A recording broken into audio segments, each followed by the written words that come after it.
Praise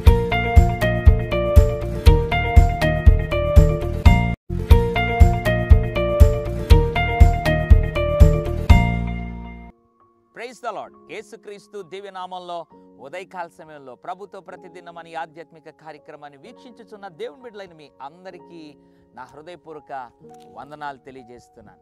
జీవితంలో ఏది పడితే అది చేస్తూ అవివేకిగా లేదా వివేకము లేకుండా ఇష్టం వచ్చినటువంటివి చేస్తూ హృదయానికి ఏదైతే తలంపు వస్తుందో వాటిని అనుసరించి చేస్తూ నీ జీవితంలో విఫలుడైపోయావా?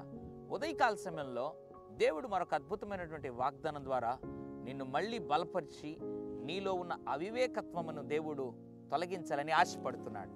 ఎఫెసీ పత్రిక 5వ అధ్యాయం 17వ వచనం, ఇందు నిమిత్తం మీరు అవివేకులు కాక ప్రభు యొక్క చిత్తమేమిటో గ్రహించుకొనుడి.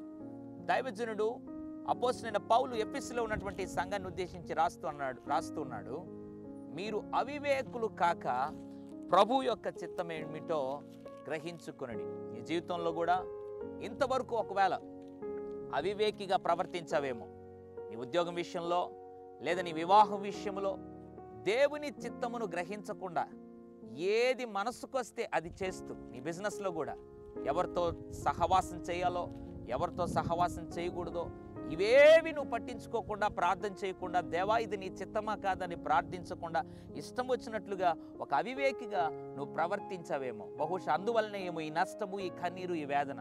ఇక మీదట వాటన్నిటినీ పక్కన పెట్టి అవివేకి కాకుండా ఎఫెసీ 5:17 ప్రకారంగా దేవుని చిత్తమేంటో గ్రహించు.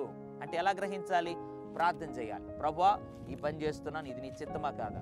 ప్రభువా ఈ యొక్క తలంపు నాకు వచ్చింది, ఇది నీ చిత్తమా కాదా? ప్రభువా ఈ సంబంధం వచ్చింది, నీ చిత్తమైతే నడిపించు, లేకుంటే వద్దు. ప్రభువా నీ చిత్తం నా జీవితంలో నెరవేర్చు అని ప్రార్థన చేయగలిగితే ఆయన నీలో ఉన్న అవివేకమనంతటిని తొలగించి నీ కుటుంబంలో, నీ వ్యక్తిగత జీవితంలో, నీ పరిచర్యలో, నీ వ్యాపారంలో తన చిత్తమును గ్రహించే కృప దేవుడు దయచేస్తాడు.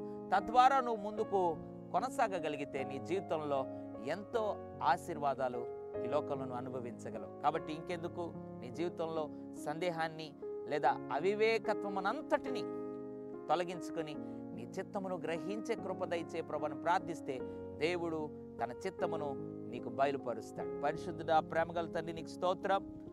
అవివేకులు కాక దేవుని చిత్తమును గ్రహించు అన్నావు.